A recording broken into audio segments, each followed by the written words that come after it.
Did you have any water? I didn't have any water. Yeah. I had a Gatorade when I got home, but that was it. Oh, I mean that's hydration. Yeah, it's electrolytes. It's what plants crave. It's what plants crave. Yeah. It's what Spondo's got. All right, welcome everyone to episode 104 of the GGG Podcast. I'm Paul, and as always, I am joined by my co-host Phil. We are coming hot off the Game Awards that happened last night. We're recording the next morning. We're going to talk about all the announcements that were at the Game Awards. We're going to talk about the winners, which primarily Claire Obscure was the winner, pretty much with everything. So we're going to break all that stuff down. But before we get into it, how you doing, Phil? What have you been playing this week? I know we had some aggravating matches in rematch this week. So. Oh, yeah. You probably forgot. I'm like, man, I wish it gave me a lot of feelings of like, oh, man, this is such a good game underneath some really bad issues. What else have I been playing this week? I've been playing a lot of Marvel Rivals, kind of getting ready for the new Rogue patch, and I played a little bit of that this morning. I have to play as Rogue. Mm-hmm. She's fun. She does require healing. And right now we're in the phase of Marvel Rivals where when you pick the new character, someone else gets salty about it and they don't heal you. The other thing I've been playing is a lot of Arc Raiders, obviously. The game's still strong in my heart. Some Battlefield. They've added a new map recently, and they've also winterfied a bunch of their maps. And then there was one. Oh, I played some MTG Arena, Magic Gathering Arena. It's got the new Avatar card, so I've been enjoying a little bit of working with that and seeing what new decks I can make. So, okay, a lot of games. Yeah. You got a nice little smorgasbord of video games there. That's very good. Amuse-bouche of games. Yes, I similarly have been playing a lot of different things. The Finals Season 9 just came out. Rising Dragon, I believe it's called. There's a new map, changes to World Tour, as well as a bunch of other really cool stuff, including, honestly, I don't usually say this, but the Battle Pass, it's a sexy Battle Pass. Like I'm in, man. There's one skin for the flamethrower that just basically turns it into just a giant, like Chinese dragon, just a golden Chinese, and I'm just like, yeah, man, I love the flamethrower. Let's go. So that's pretty cool. I've been playing that. Frostpunk 2 has also had its DLC released this week, so I've been stepping back into that. It's got some new maps and new scenarios you can play through, and like new storylines with political factions. So big update in Frostpunk as well. But the game that has been taking up most of my time, Phil, and I am fairly embarrassed to reveal this, but I have been playing Destiny. Oh no! So you're back in for Star Wars. I'm back in for Star Wars. I am a Star Wars slut. I wish that I wasn't. It's a toxic relationship. But I bought Destiny Renegades, and I have been having a good time. And now I'm Boba Fett with a green lightsaber, and I'm running around. And it's pretty funny when you're going through all the cutscenes in the game, and it's like, oh yeah, it's Boba Fett in the background right there. So so does your guy look almost exactly like Boba Fett, or like it is the exact licensed outfit? Really? Yes. I've recorded some clips. I'll be putting them up on our channel and whatnot. But it is it's Boba Fett. But yeah, there's also a Mando and a Bo-Katan skin you can get as well. And then like I have an X-Wing as my ship. And then I finished like the main Renegades campaign last night. But there's some more stuff you can unlock and whatnot. So I'm excited for that as well. Damn, the Mando armor might get me. I'm watching that again right now with the lady. And that's you can get Mando's ship as well. And that's cool. And then I think you can, for your ghost, you can get like a BT head, the droid from the pilot. Yeah. So yeah, pretty cool things. But yeah, a lot of that stuff is going to cost you silver, unfortunately, which is something I have really hated with Yeah. yeah, with No. Star Wars. So Or you got to with, spend the real Destiny. money to get to spend more real money. I see. Yes. Yeah. Yeah, but that's pretty much what I've been playing. Shall we just get into the Game Award announcements? Let's get there and go there. Awesome. All right, yeah. First up, so this was up in the pre-show, so we got the Free Shepherd, which is coming out in 2027, which is a little odd because it seems like an indie game that looked pretty close to being done. Yep. Yeah. It's I saw this and I was thinking to myself, oh, this is probably gonna drop right now. This is ready to go. And then like, no, 2027, dog. And I'm like, what are you? But it's a dog game. Right. That the hype cycle is too long for an indie for me. You know what I mean? Sure. Yeah, I think it might have been one of those. This was just announced too early. So, but you know, I love Border Collies. I think it's going to be a really cool indie game. Hope it doesn't cost too much, kind of thing. Next up is Decrepit. So yeah, I have to say this Game Awards, just in general, there was a lot of creepy stuff, and that's just not my genre. And I think it's coming from a lot of game developers and students learning how to do creature design really well. Yeah. And so you end up having a lot of people who can do really creepy creature designs, and then you build games around that. And that's, again, not really my genre. Seems kind of fun for people more into that genre. Does this look like a creepy game that you would venture into, Phil?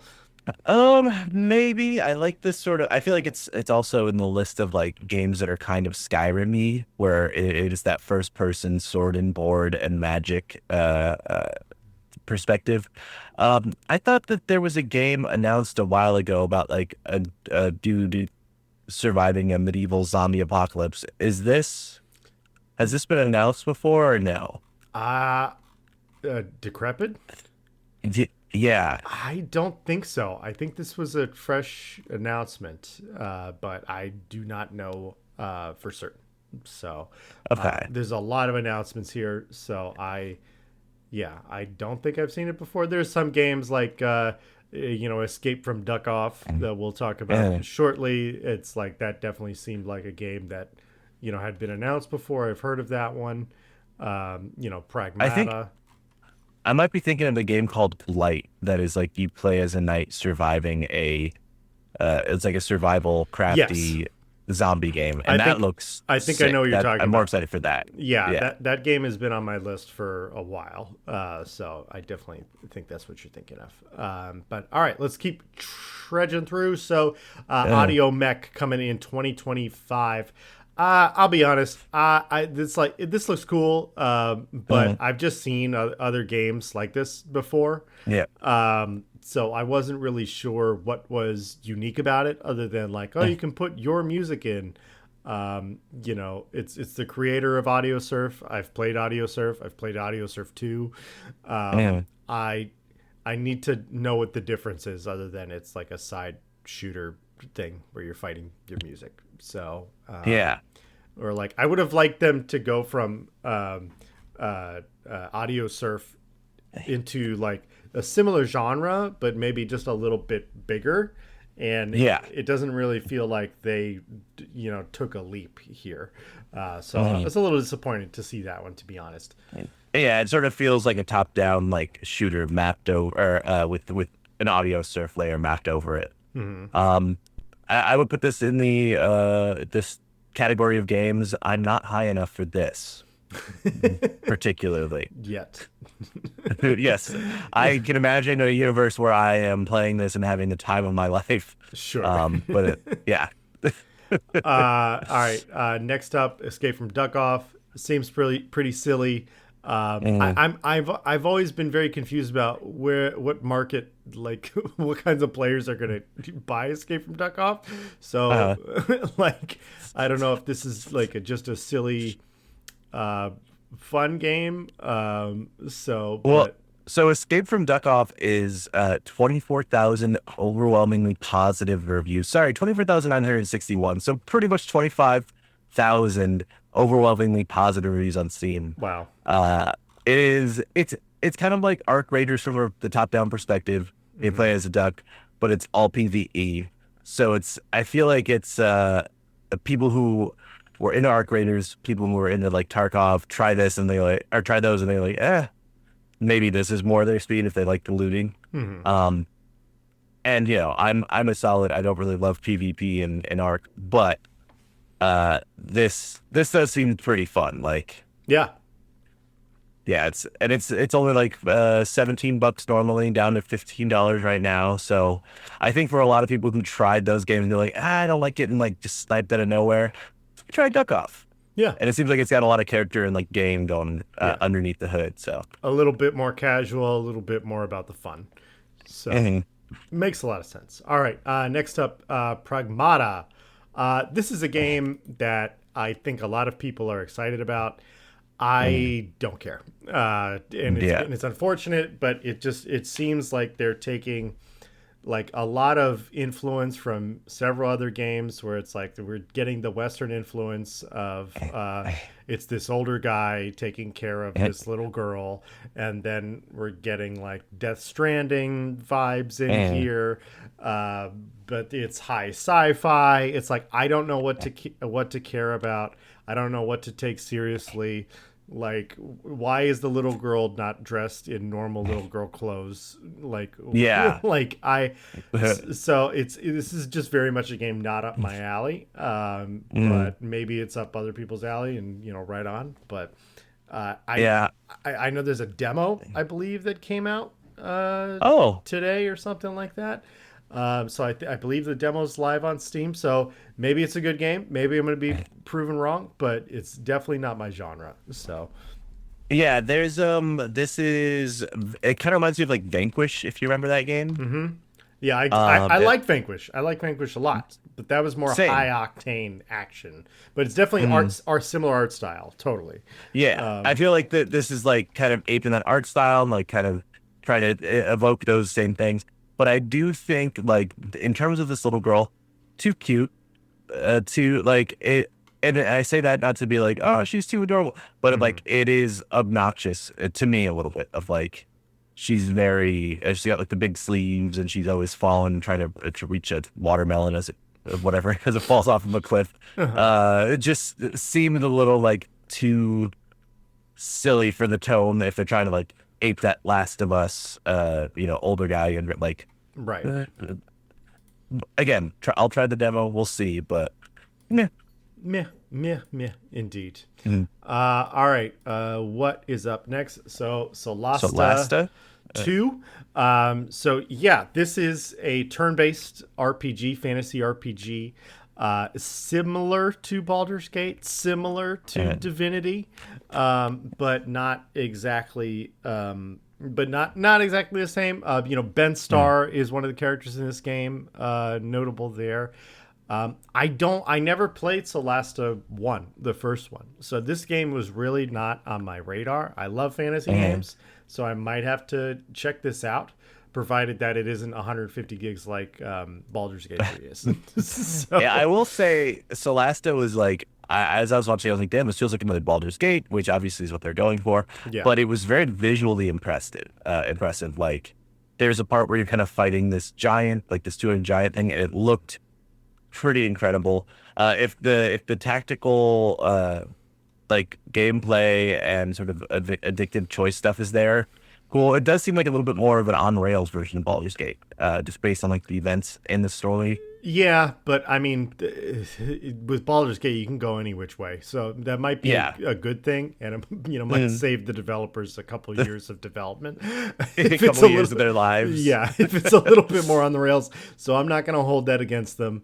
True. They can really capitalize on having the action be really good. Like if they can thread the needle of like what is something in between Baldur's Gate and Dragon Age, like I think they might be onto something. So yeah. All right, next up, Tank Rat. This was a very interesting game. Looked like a little tech demo, but I was kind of all about it. You play as like this little drone, and you attach yourself to like mechanized parts in like this like junkyard, like a war happened a really long time ago, and you're looking for old tank parts to kind of build your own tank. And it's like that kind of style of tank game. It spoke to me in a way that some of these other tank games, like we got a lot of tank game announcements during the Summer Games Fest, and this one's like, this was a little bit more up my alley because it seems like a survival craft, but you're just trying to throw stuff together. So it looked pretty cool. I was kind of happily surprised with this one. Same boat. I was like, oh, the customization, the sort of like building your tank, like putting different pieces on to make your tank do different functions. Yeah. Yeah, it's just got, it seemingly has a lot of character. Like even the little tank rat character, the little like floating head thing. I was like, look at that guy. Right. Yeah. Yeah, very, very cool. And then next up, this is a game I had no idea about, but I'm actually pretty excited. It's called Bradley the Badger, and it is a platformer puzzle game, but you actually play as like what we grew up with, which is like a mascot animalistic character in a video game. And it seems like the character's got a lot of personality. I love the voice acting. I'm forgetting the Evan Peters is the voice actor. Yes, I think he's doing a great job. He sold me on it, and it was nice to see. It's like, hey, this is a fully realized big budget, kids, like not just for kids, but like a Spyro the Dragon, a Ratchet and Clank, Crash Bandicoot, a Mario, a Sonic type game, and it's new. And so I'm really happy that they're trying, there's a company willing to try this again. So I'm very curious about it. I'm going to follow Bradley the Badger because I think it looks great. And I think the graphics, the mechanics, the making fun of like all the other video games, I thought was super cute in the trailer. It seems very like game dev, like sort of the parlance of an unfinished game or, map assets and all that stuff. Like it seems very game dev focused and kind of like poking fun at the industry, but also doesn't take away from seemingly some good gameplay stuff. Like it looks interesting to actually do. So I'm excited. Yeah. So yeah, right on. Next up, Stupid Never Dies. I think this is one of the announcements I might have walked out of the room for. I've never been less interested in a game than this trailer. That might be a lot to say, but I think it's true. Yeah, I mean, well, we'll cover this when the game releases. I was a little bit lost on what the gameplay looks like or what the game is, to be honest. So sorry for all the Stupid Never Dies fans out there, and kind of also the like early 2000s like alt punk rock aesthetic that it has going for it. It felt a little weird as well. So it feels like Japan doesn't understand America, the game. A little bit. We should move on to the next one because the next one's actually super exciting. So you got to dip to sort of new heights. Let's talk about Star Wars: Fate of the Old Republic because oh my god, like the trailer looked exciting. Starting from, I was like, oh, is this Heretic Prophet? Like, what are we doing with some cool space stuff, some high budget space stuff? Yeah. I'm in. And then like the rain that you see falling on the water, all the little ripple effects looks gorgeous. And as you sort of watching, I'm like, oh, this has got some Star Wars sound cues going off. Yeah, it's honestly the thing that gave it away for me was seeing the frog jump outside of the ship. I don't know what it was, but immediately when I saw the frog jump, I was like, it's Star Wars. Like that's Star Wars fauna Star Wars there. takes the time to have little creatures. Like I think the moment, like it was after you see the thruster and you see like the kind of like leather chair. It had just the Star Wars aesthetic. Yeah. Not overly dumb, but just right. Yeah. Very excited about this, obviously. Yeah, really excited. Casey Hudson is working on it. Who worked on the Knights of the Old originals? Yeah, I don't know if he worked on the second Knights of the Old Republic, but he worked on the first one. and obviously he, worked on the Mass Effect series, which is very exciting. Knights of the Old Republic, the first one, is one of my favorite games of all time. Yeah. And so the fact that we're getting a Star Wars game, we're getting it in the Old Republic, so it can be separate from any nonsense that other Star Wars things do. Any Skywalker nonsense. Yes, I'm good. I'm fine without them. Very exciting. I just hope it. Granted, we were supposed to get that Knights of the Old Republic original remake. I feel that's in development hell or canceled. Yeah, it's in development hell or canceled, I think. And I'd much rather they just make a new game. Like, don't. I don't need a remake. Just this is by far so much more preferable. Yeah, like tell me a new story. Exactly, new story. Give me a spiritual successor. Like, it doesn't have to be. So I'm very happy that there's any kind of Star Wars game announced and coming out. I mean, look how desperate I am. I'm playing Destiny Renegades, so I'm starving. I'm starving over You're sucking up just like out of a pond. Yeah, it's the little the scraps of Star Wars that we get. Also big ups to the Old Republic 2. That game had some cool mechanics. It wasn't as good as the first one, but there's some really cool stuff going on in that game. Great Obsidian work. I love the second one. The gameplay was way better than the first one. It was just the story wasn't as good, but some of the characters were better as well. So it's just not the sort of influencing people to become on the light side. Yeah, and to become force sensitive. Dope. I remember I went back to that game. Quick sidebar. Went back to that game as an adult much later in life, and I realized that you can literally make everybody in the game a force user. And I didn't realize that. I thought you could only do certain ones. So yeah. Let's see. All right. Let's talk John Carpenter's Toxic Commando. Oh boy. So this Left 5 Dead. Or Left 6 Dead, I guess. I don't know. Yeah, it seems like another spiritual successor to Left 4 Dead. And I love Left 4 Dead. I love zombie games. I hope that this one succeeds. But I need to get my hands on it. And you can't just keep showing me another trailer of plowing through zombies and shooting zombies and whatnot and expect me to be like, oh, I've never seen this before. I've seen this I'm so excited. many times. So March 12th though, so that we don't have to wait too long. That is true. I'm curious as to whether this will be something that's able to come out like on Xbox Game Pass, or if it's going to do like a $40 release as opposed to a full $70 release. I think that would get me a little bit more on board. Yeah. So this next trailer, I don't know if you have more to say about. No, this I'm one, good. Go. Okay. I need to open the door for my cat because she's meowing. This next trailer. First of all, actually, no, I'm just gonna wait. You're gonna have to edit this, Paul. You're gonna have to edit this out. Right now, you don't know what I'm saying.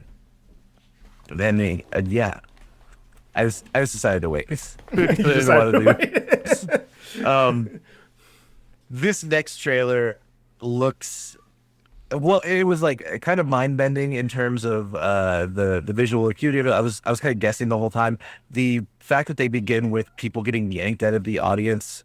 Granted, they're old timey looking, medieval people. Yeah. So it's not the audience members, but it was what the heck is going on here? We see one of the most gruesome trailers that I've ever seen. A man kind of getting what's that? Midsummer, where he's inside of a giant wooden thing that's burning. Torn apart. So much vomiting and pigs, and it was intense. But then we see that it's a trailer for Divinity, the next Divinity game from Larian Studios.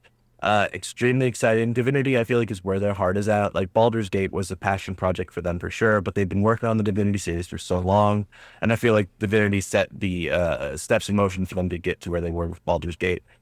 So really excited for whatever that has to come. It also ties in that weird statue that appeared in the desert recently.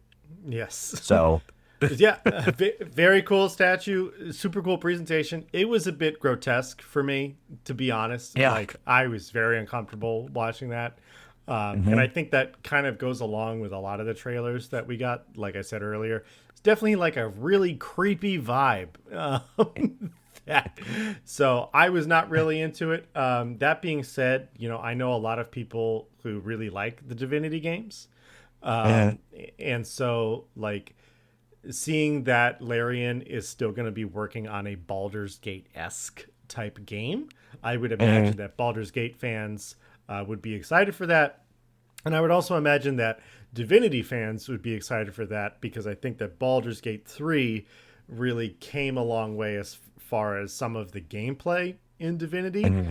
So maybe they can, bring some of the lessons they learned from Baldur's Gate 3 kind of into this. So, Yeah. yeah. All right, next up, we got For Loop. We had JJ Abrams on stage for some reason. So, yeah, this is a roguelike. I'll be honest, again, roguelikes aren't really my preferred genre. I do like some of them. Like, obviously, Hades is very good. I am excited for Soros. Returnal I really enjoyed and everything like that. But I am a little bit tired of them, like, people doing like a trailer where they're telling me a story, and the story is it's Groundhog Day. Yeah. It's getting a little, I'm getting a little Groundhog Day fatigued of you creating a game and then justifying the story through the game mechanic, which I know makes sense to do. But it just kind of feels like this is a game that the story is probably not really going to matter. And it's more about just playing the repeat, of the game.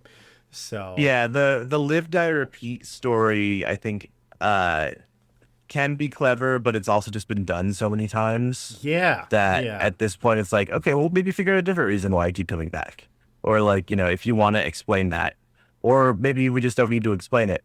But I think the biggest red flag for me was just seeing JJ Abrams on stage.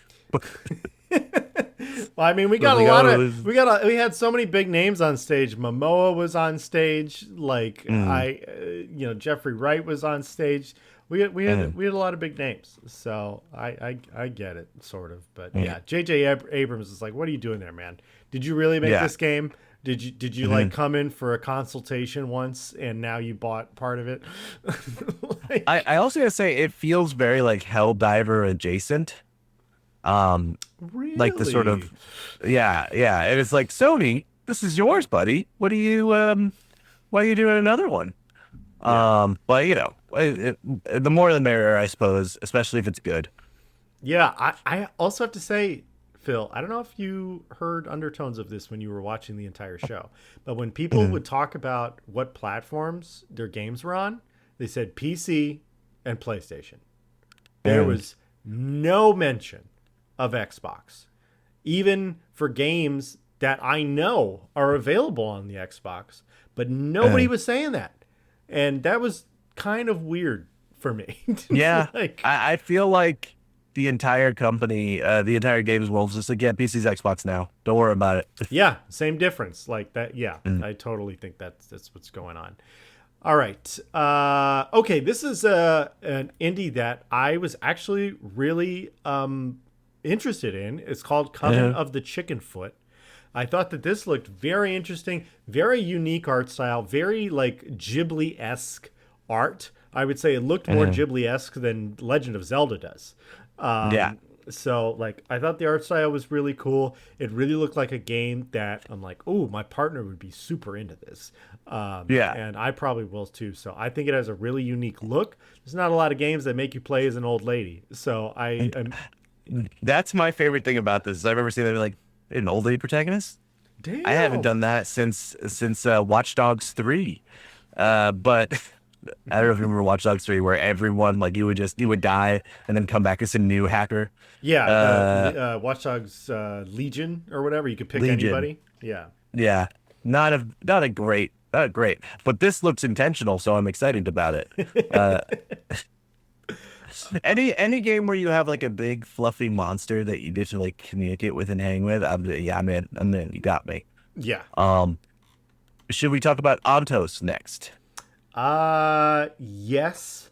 I'm trying to dig because I remember I watched the trailer. Obviously, we had was it Skarsgård do the voiceover for it. A lot of big names doing voiceovers too. I don't know if you saw the Warframe trailer as well. It's because the industry's dying. Yeah, exactly. Because the not big games are being taken over by AI voiceover. But I will say seeing Walton Goggins do a Walmart Grinch commercial and then seeing what's his name, Walter White play Krampus, Brian Krampus. Yeah, Bryan Cranston. I'm like, but the commercial is Brian Krampus. Look, guys, stop. You're fine. No, they have bills to pay. But yeah, it's just funny being like, damn, these little commercial roles and now video game voiceover, which kind of was seemingly for up and comers because a lot of big names didn't want to mess with it. Mm-hmm. I don't know if that's a good thing for like games in general or just a bad thing for the industry conceptually. We'll see. We'll see. You know what side of the fence we're on. Yeah. So we want people to have jobs and be paid for jobs. So, that would be cool. What a concept. I don't know. It's so crazy. But yes, Ontos, it's sci-fi, first-person adventure game. It's definitely, again, sci-fi creepy vibe. There's some sort of mystery, there's some sort of singularity. We're not quite sure what's going on. It does look cool. It's slated to come out next year, so hopefully we'll get some more information and some more gameplay that isn't as tailored as what was shown in the trailer. So yeah. Yeah, definitely Bioshock vibes for sure. 100%. They got the creepy hands on your screen. Yeah, that's I'm doing a thing. Yeah. All right, I don't have anything to say about 2XKO. Is this game out? Sorry, this is my question. Does this exist? I feel like I see streams of it sometimes, and it's a League of Legends 2D fighter, like a fighting game. Sure. Right? Yeah. Sure. I just don't. I'm confused as to how it exists. But also, just a quick tangent. I know it's a long episode. Mm-hmm. I feel like League of Legends is everywhere. They just launched a card game to compete with Magic the Gathering. They now have a fighting game. They have an Emmy Award-winning show on Netflix. They have, of course, League of Legends. We can find other we can make new properties. We can make new things. No, another sequel. You know, we need another Mega Man. Well, I got great news for you. It'll be here in 2035, and it looks like it was made in 2006. Yes. Let's move along to something kind of exciting. Resident Evil, what is it, Requiem or Bioshock? Not Bioshock, Biohazard Requiem. Yeah. Requiem if you're nasty. So they announced some pretty cool stuff. They showed a trailer, but the most exciting thing is that my sweet boy Leon is back. He's here to kick the zombie and take names. Yep. I mean, everybody loves Leon, so it makes sense that he's coming in. I'm sure we're going to see streamers playing as him like crazy. So, is he a playable character? I was confused about that. Yeah. So the interesting thing is the game has kind of two paths that I think you go on one for a little while and you go on the other for a little while. Mm-hmm. But Leon plays a third-person action adventure game, from what I understand. And then when he plays the other character whose name I don't know, but she was like the baby in the Resident Evil 7 or 8, Resident Evil 8. Hers is like more of a horror adventure. Okay. And his is more of like an action adventure because Leon is not afraid of nothing. He'll just walk up and spin kick stuff in the face. So it's kind of like, I kind of wonder if you can play as Leon and just like do that by itself, or you kind of switch off and do like horror stuff. And then like you come back and you say, I am the horror now. Yeah. Okay. But that's the model allegedly. No, that sounds cool. It sounds like then you get some different, you get some dynamism between the gameplays. So, all right, let's move on. I'm going to move a little bit forward here. Let's talk about Exodus. This is a game that has been announced.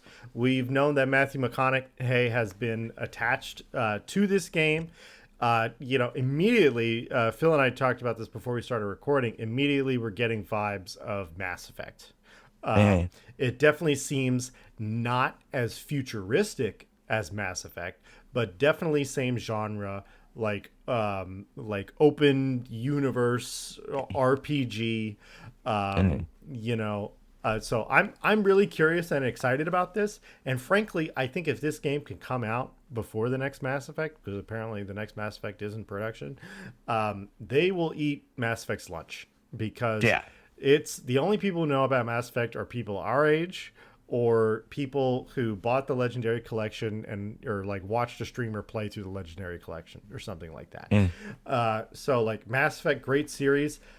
I love space games, so you give me a big space RPG, I'm in. So I think it looks really cool. The cutscenes, the dialogue, it looks a little kind of generic action movie-y. So I hope maybe when you actually get into the game, there's some deeper writing and substance there. Because if you're going to make a RPG, you gotta have decent writing. So I hope that's present there. But yeah, overall, I am interested. I will be following this. Yeah, when it comes to the like this type of game, you know what? Writing video games is hard, short. Give me like a generic action popcorn thing. As long as like the world is interesting, I'm totally in. But this looks really, really like right up my alley. It's got that sort of air of mystery to it, that air of discovery. Produced by Wizards of the Coast, I believe. Like they're the production company behind it, which is very interesting. Yeah, the sooner we find out more about this, the more I'm excited. But it's cool to see some gameplay. And exactly, it looks like Mass Effect, and we are living in a world where we haven't had Mass Effect in over a decade now? Just under a decade? I don't want to talk about it. I don't want to talk about it. It's fine. All right, moving right along. Warlock, Dungeons and Dragons. Seeing the Dungeons and Dragons brand continue to grow everywhere, whether it's movies or video games or anything like that. I'll be honest, though. I hated this trailer. It was a weird one. I'll be straight with you. This trailer had no direction. I didn't know what was going on. I didn't know what was important. It just kind of felt like one of those cinematic trailers where it's like somebody had some ideas for a cool picture or a scene. But there's no story here being told or anything. So it's just a cinematic for a cinematic sake. And if I'm going to sit here and judge, Eastern games, Chinese and Japanese games for being generic and like looking the same as other ones, then I have to do the same for Western advertising as well. And for this advertising, it felt very like, sure, cool. I don't know anything, but it looks like it's a fantasy thing. Yeah, when the trailer started, I thought it was just intro footage for Evanescence, because this looks like Evanescence, the game. I mean, if you want to make a video game, Warlock's a cool class, I guess, in terms of D&D, because they can do, there's like Pact of Blade Warlocks who like fight with a sword, and there's Warlocks who do all this different magic. Honestly, best case scenario for me is if this game is something like a Dishonored, but I feel like it's going to be akin to that sort of sword and board. What was that other game that we talked about at the very beginning, the zombie medieval game where you're I know you're Decrepit. Or no, but it looks like it'll be. Or are you talking about Decrepit? Blight is the one that we like. Blight is the one that we like. Okay, yes. Yeah, Decrepit is that like first-person sword and thing. Yeah. This looks like it'll probably be something along those lines, because it just like the ad I was getting just felt very generic, like very. We're gonna copy Skyrim because we want money, but 100%. All right, I'm gonna start rattling through some of these. So just because I want to talk about the awards themselves and who won and whatnot. So let's get to the next big one. So Control Resonant, successor to the Control game that won so many awards, looks super cool, very interesting. I think it really has a distinct look where it's almost like It's like sci-fi, but yet it's fantasy. It's like I can't tell if it's an Eastern developer or a Western developer in its like vibe and look. I think it's really just got so many influences that it adds up to something new. So I think it looks great. I think as far as the creepy video game trailers we got, this was the best one. Yeah. So I think it's creepy really, in a different way. Yeah, exactly. And it's coming out next year. So hopefully it doesn't get delayed. Maybe it's out next year for Christmas or something. So one of the things I liked about this is it seemed like it had a lot of fun like melee combat, and I felt like the gunplay and control was a little iffy just because you're like using your powers. This seems like it'll be more entertaining and like a better fit. Should we scoop on to the next one here, Gang of Dragon? Yeah, Gang of Dragon. I think that the cinematic looked great. I thought that the dialogue and voice acting were awful. And I don't exactly know what to expect from the gameplay, but I think they did kind of pick an interesting protagonist. Where it's like, oh, you don't typically see like the big kind of not chubby but like stocky character is the main character instead of this smooth suave guy that protagonists usually are. So he looks like be in his 40s too. He's like, okay, older dude. Yeah. The big guy. He looks like a specifically designed character, not just a who's an attractive dude we can put at the centerpiece of this game. He is based off an actor, a South Korean actor named was it Ma Dong Sok. Awesome. I love that. So excellent. Yeah. We don't need to talk about the Street Fighter movie. We can forget that whole presentation happened. That looked sick, though. I'm not gonna lie. It looks so dumb. It looks fun. Like it seems like they understood. Like, why are we making Street Fighter serious? No, just make the fighting cool. Make the costumes look idiotic. I don't care. Yeah, and it looks like they are. So, okay. Lego Batman is releasing. We got a release date for May 29th next year. Looks really good. Looks like there's a lot of different aspects of gameplay. Every time a new Lego game comes out, I'm constantly like, oh, wow. They can really take this to the nth degree and make a good game. So I think this looks like a great children's game. Only bummers it's not Will Arnett, but it looks like it really should be Will Arnett. Like that's just put the money in there silly. For that. It's silly that they didn't pay him for that.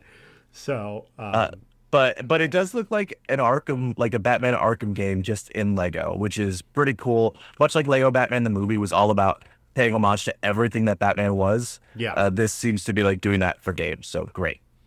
Yeah, 100%. Okay, and then we got a two birds, one Lara Croft. So two Tomb Raiders. Tomb Raiders? We got two Tomb Raiders games. So we got a remake of Tomb Raider Legacy of Atlantis. That's going to be coming out. So if you were a fan of that game, it's going to be remade. And then we have a new Tomb Raider Catalyst, that's going to be coming out in 2017. This is very interesting. I mean, I'm sure that they're definitely doing this because I know there is a new Tomb Raider movie in production with Sophie Turner, which is a little questionable casting, but whatever. And so interesting. I don't know if this is going to be enough to get me back on the Tomb Raider train. It seemed like they were very much trying to return to their roots here and kind of establish themselves as one of the big, third-party video games. So I'm mildly interested, but nothing that like really hooked me with either of these. I'm so confused about both of these games. I feel like Tomb Raider Catalyst seems like they're different versions of Lara Croft, right? Yeah. But it seems like this is the more realistic one, like the one that seemed like she's a little bit more built realistically, not as overly sexualized. And Tomb Raider, Legacy of Journey to Atlantis, Legacy of Atlantis, seems very much like the original again. Yeah. But I don't know. I'm excited. They look good. They look like fun action adventure games, and I did love it about the Tomb Raider games, like fun puzzles, fun fighting. And Lara Croft is kind of a cool character in general. Yeah, she is. And honestly, the last trilogy of Tomb Raider games, I think that they were pretty good. I don't think any of them were like masterpieces, but I had a good time. I remember I bought the trilogy like on a sale, and I was very happily surprised by the quality of game. There were some things I didn't need, but overall, like if you're into that action adventure, if you're like an Uncharted head and you can't get enough, like play Tomb Raider. No need to pick sides. All right, pressing right along. The Forest 3. This was a surprising announcement. I love the sci-fi aspect that they were putting into this game. Again, this is another creepy game, but one of the like ones are like, okay, the creepiness is definitely serving the game here. So, what? Interesting. Now, just the Forest. So it's the Forest and Sons of the Forest are the two previous games in this. Yeah. They are so different visually, which is great. 100%. And like, well, I think that this is really them with like a big budget now. So like you can tell graphically they've like really leapt ahead. And I don't know. It seems like this could be where I jump into the Forest, as scary as that might be. All right, Invincible. Maybe you can help me with this. So there's a new character in Invincible, the fighting game that is coming out, Invincible Versus, and it's Elemental. And to my knowledge, this character does not exist in Invincible. And like, I looked her up and I was like, who is this? And it's like, are they just writing her in for the game? So, or maybe I'm just, because I haven't read all of the Invincible, like the comics, not really comics, but compendium. I haven't read all of them. So maybe this is just a character that I'm just ignorant about. But I believe she's a new character created for the game, although created by the original creator, Robert Kirkman and Cory Walker. So that's cool, but that's a little weird for a fighting game where you're specifically buying the fighting game so you could play as characters that you're seeing from the comics and from the TV show. So that's a little weird to me. Yeah, I don't know. It kind of makes me wonder if maybe she's going to pop up on the show in a future season. Like maybe this is one of the, because they've been pretty faithful so far, but maybe they're considering adding in some characters or taking some out and replacing them. I wish, excited to see what that yields, because it is kind of a big question mark. Like, why a new character in a game, in a world with so many fighting characters, Yeah.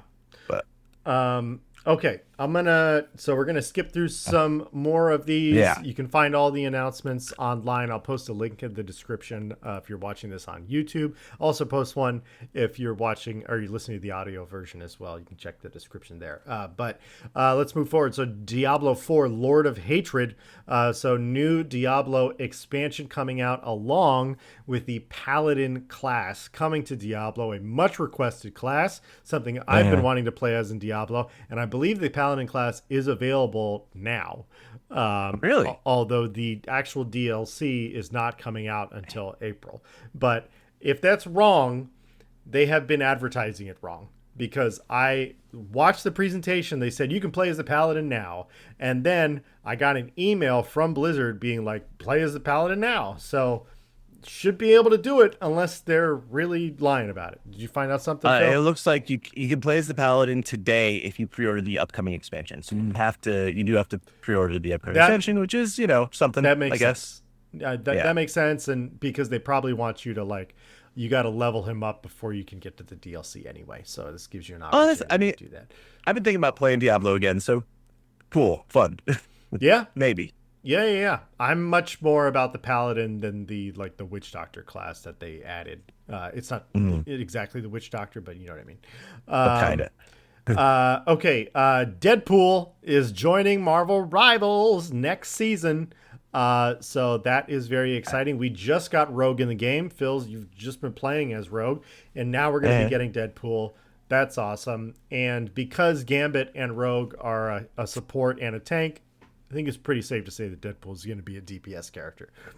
Oh yeah, they've actually revealed he's in the roster of heroes now. and it says Deadpool DPS, or whatever their DPS name is. Yeah. Um, Looks pretty cool. Although, most interesting thing to me is there's a lot of characters they show in this that aren't in the game yet. Yeah. Which makes me wonder if they're going to reveal more. I think they also showed this season Elsa Bloodstone appears to be in the game, who is like a vampire hunter. And I think she'll be in the second half of the season, this new season 6. So pretty cool. Right on. Always good to see Marvel Rivals keep chugging along. Lenny Kravitz is going to be in the new 007 game as a villain. And so, he's going to have a really cool look and just act very badly. So cool, I guess, if you're a Lenny Kravitz fan. He looks really cool. Let's see what else. No, I can skip that. I just want to say that James Bond also looks like Tom Holland. But yeah, but I mean, I feel like Hollywood goes through cycles of like that's the most attractive version of a leading man right now. Whereas like he's young and he's a little boyish. He's got the swoopy hair. Yeah. All right, our beautiful twink James Bond. Let's keep rolling. So something that my friends were freaking out about is Total Warhammer 40,000. Total Warhammer 40,000. Excuse me. So fans of the Total War series, you may not be excited, but fans of 40K, you are really, really excited because we've gotten fantasy versions of Total War Warhammer, but we've never gotten the 40,000 version of it yet. David Harbour, made famous, in the Thunderbolts and from Stranger Things and many other things, came out and announced that he is going to be a character, probably a leader, because that's how those games work. So probably a leader character in this game. And yeah, I'm stoked for it.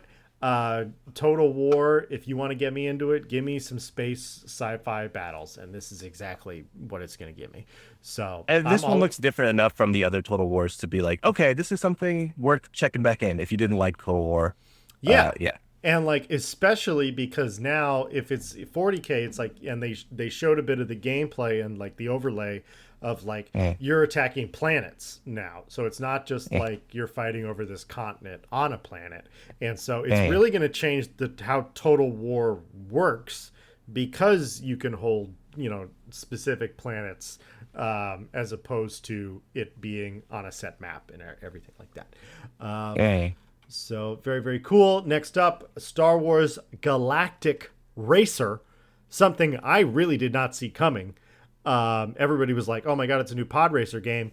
I'm glad that they said it was Galactic Racer, because what that tells me is like they can, I don't know if you've ever played MotorStorm, Phil. Do you know the MotorStorm games? So MotorStorm was a racing game launch title for the PlayStation 3.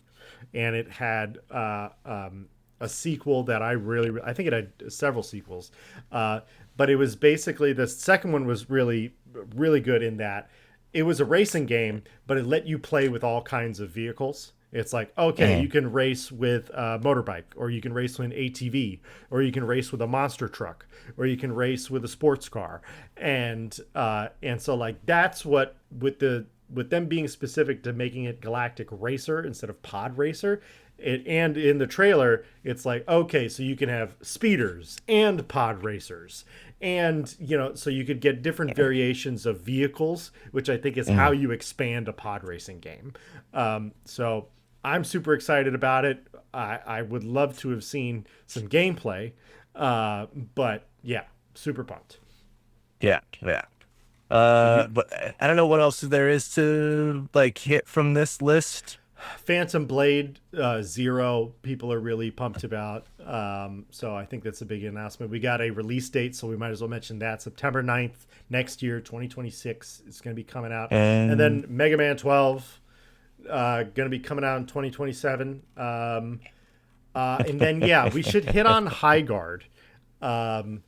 So I think this was like the last really reveal of the show. It was kind of disappointing for me.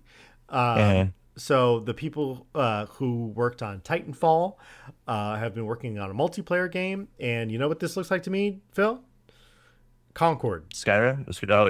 Oh, it does. Oh no. This looks like Concord. Yeah. And it's very much like this is a hero shooter. It's Overwatch-esque. It looks like Concord.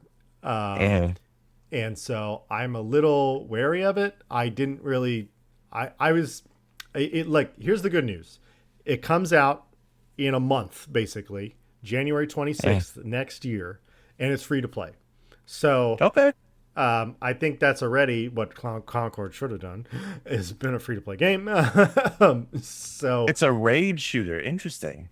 yeah, but it's fantasy, but there's guns. And There's it's destructible environments. It's this meshed together thing. It could be really fun, but to me, again, kind of looks generic. Kind of looks like they didn't pick a lane here. They just wanted to have everything. It's like, what are the most addictive things? Well, people like fantasy, but they also like guns. So we got to have guns in there. And then people like characters. So let's make this a character shooter. So I'm very skeptical about this. I don't know if I'm on board. Yeah. All right. Last but not least, Expedition 33 has released a photo mode as well as a new Verso draft level. So this is a secret part of the world. I'll call it the world for people who haven't beat the game. So yeah, that was a spoiler somehow. This is what is cool to me, and I guess this is a good way to transition to talking about the awards. As they accepted the Game of the Year award, they said, and you can go get some free stuff in our game right now. Like, they've been talking about doing DLC and like adding bosses and adding weapons and character costumes for a while. And they dropped it during the Game Awards, which is pretty freaking cool. Yeah, it's a boss move. So. Yeah, excited to try it out. Maybe it'll give me enough reason to go back to Clair Obscur, but it's also weird to want to go back to Clair Obscur because I really enjoyed my time with it. And like, I like that it's in a little perfect bubble over here. Right. I just look back and go, yeah, that was nice. Yeah. All right. Well, with that, let's get into the actual winners of the Game Awards.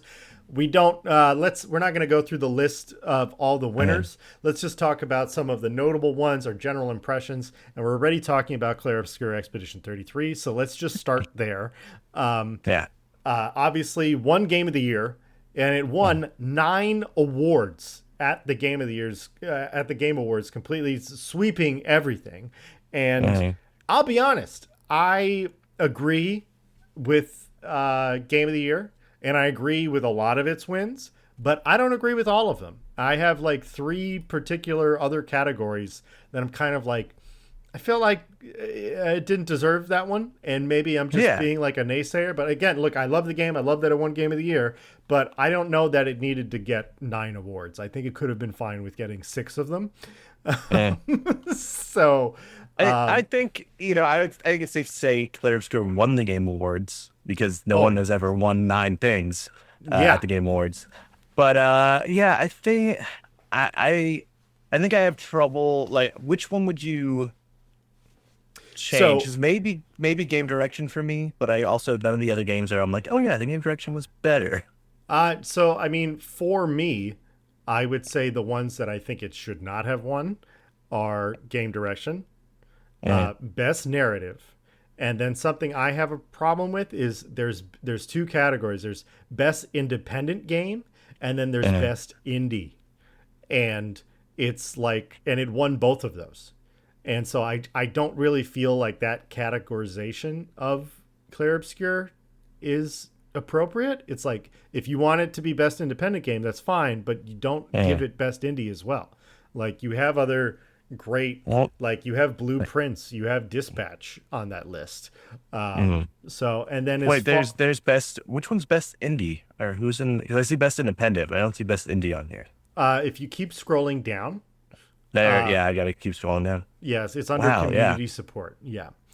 So I would say it's like, it's not that they don't deserve either of those, but you need to pick one, kind of a thing. Yeah. Because it's kind of a muddling, like, why are those 2 separate categories? So, but the main thing is best narrative and best game direction for me. I'll be honest. I thought the game direction in Clair Obscur Expedition 33 was not good. Like there was several times in that game where I was like, I don't know where I'm supposed to go. I don't know what I'm supposed to be looking for.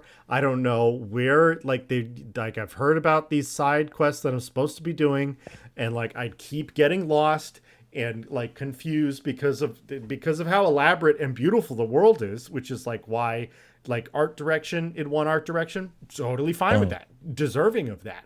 But to me, game direction, the way I think about it is like you have to think about it like somebody directing a movie.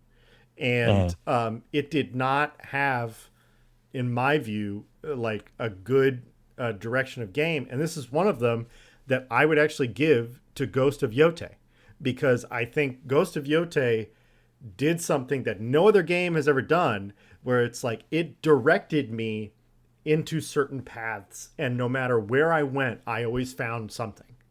And so it's like that's the game director leading me on where to go, not doing things for me, but leading me on where to go or pushing me into certain directions. And I don't have to, I'm not forced to go in that direction, but if I do follow that direction, I'm gonna have a good experience. So like I disagree with that one. And then best narrative, I just didn't I didn't love the story in Expedition 33. I don't think it was a great story. That being said, like I don't think that Ghost of Yote or Death Stranding had an incredible story either. I was thinking maybe Kingdom Come Deliverance, like could sneak in kind there. of. That's also a game that's so like the gameplay is so tied into the story that it can really. Like, it's a good narrative. I don't think it's the best narrative, and it's very like. I don't know.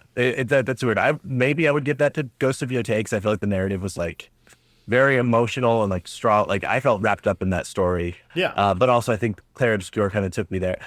For game direction, I think I would also agree with the Game Awards on this one, just because I felt like, and this is maybe just I played it like so voraciously that I. Always knew where the next thing was, and I was like trying to go do, and I would like explore like, oh, okay, well this is the thing, I'll come back to it later. And I think specifically in Ghost of Yote, I was playing that pretty quickly, and there were moments where I was like, all right, so I just killed this guy, now I go to this area, I go to the, like there was certain, I reached a point where like had to go fight the main guy that you're trying to kill, and it's like maybe halfway, 3/4 through the game. And I didn't know that part of the map was there, which was like a strange thing. So but that is probably like the other one. Isn't that like a fun reveal that that part of the map is there? It's like there's more map. No, it wasn't that there was more map there. It's like there was this mission marker that didn't really stand out, but it led to like a kind of like one of those, hey, don't, if you play this mission, you're going to be locked out for a little while type of things. It was a strange thing. But I think Ghost of Yote would be my other one, or maybe Hades. But like Death Stranding on the Beach, Split Fiction, I think maybe if there was another heavy into this year, Clair Obscur would have had more weight thrown against it. And I think probably that should have been Yote. Because you and I both enjoyed that game quite a bit. But yeah, I just would have liked it to have, won something, So, or like audio design or something like, I thought Ghost of Yote had an incredible audio design. I understand why Battlefield won, so I'm fine with Battlefield winning audio design, but it just, or like, another one people were a little bit upset was like, Clair Obscur won Best RPG. And it's like, yeah, it is. I think the problem, there's always a problem with the RPG category for me. It's like, how do you define a role-playing game? It's so vast. Yeah, because like you're not making any decisions. I mean, you do have a decision at the end of the game in Expedition 33, but really up until that point, there's no decision making in the game. And so is that what defines an RPG?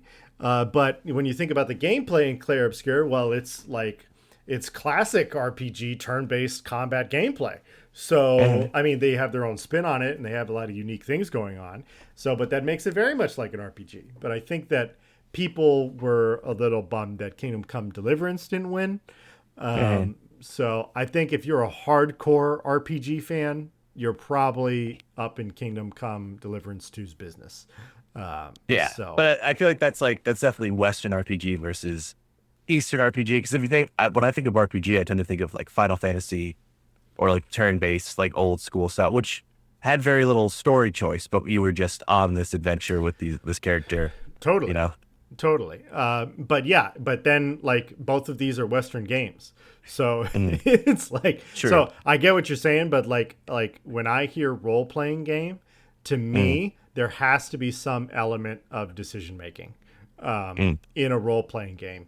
And I think like, because that's what it means. Like you are playing a role in this universe. I'm not just going through the dialogue.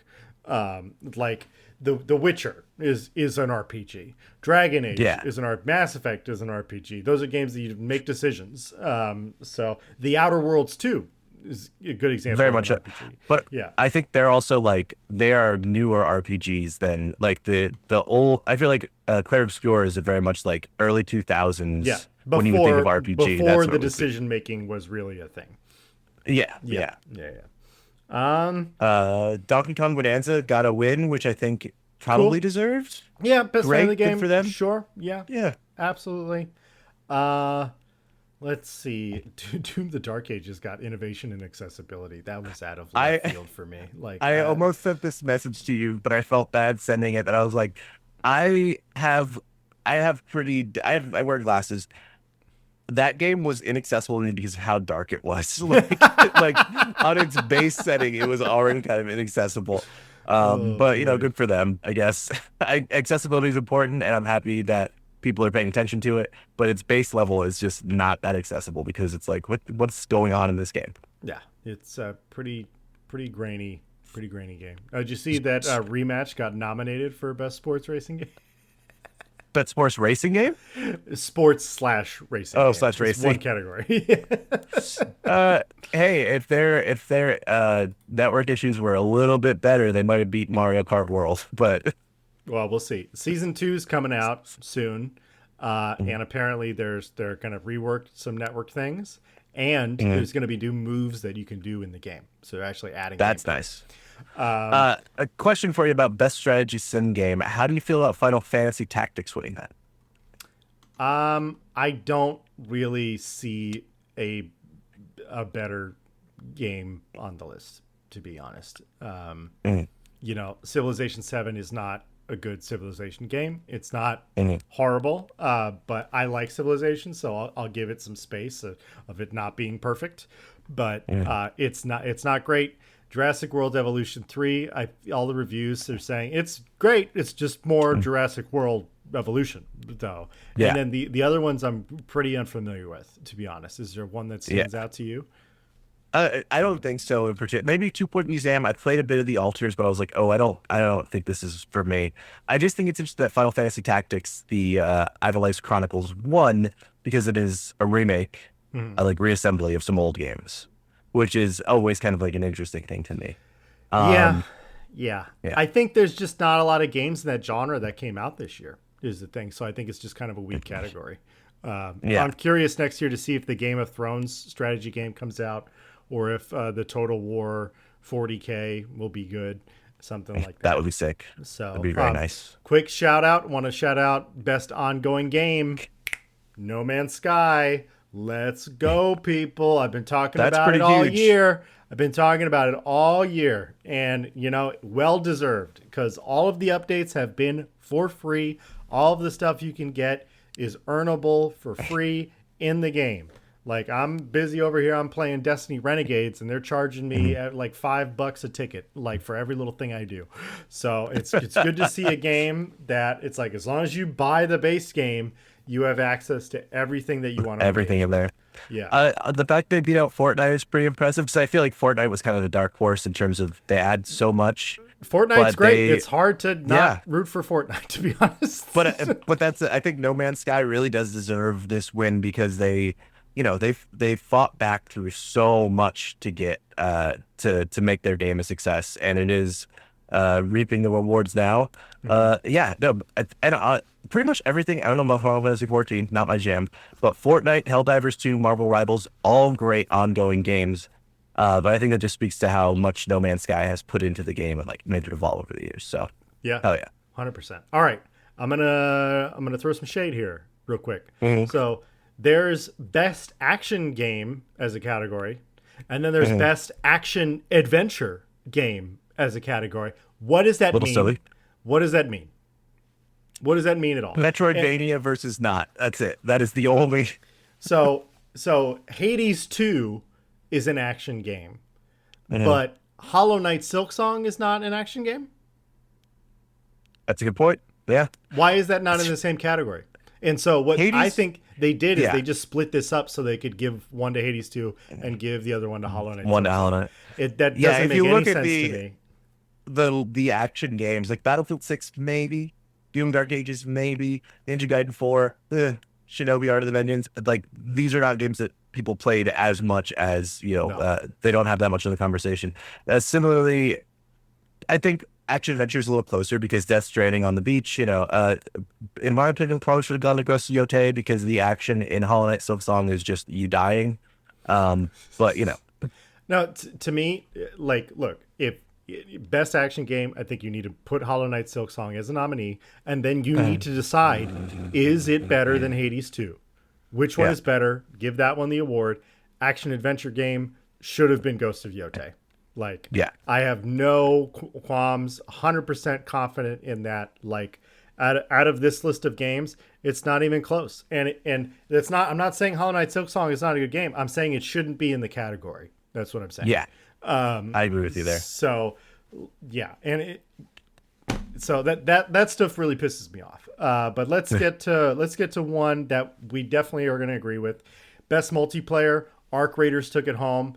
I thought that if it was going to win any award, that this was the one that it should have won, and it did. So I was happy to see that. I think it's better than all of the other games. I'm happy Pete got a shout out as a nomination there.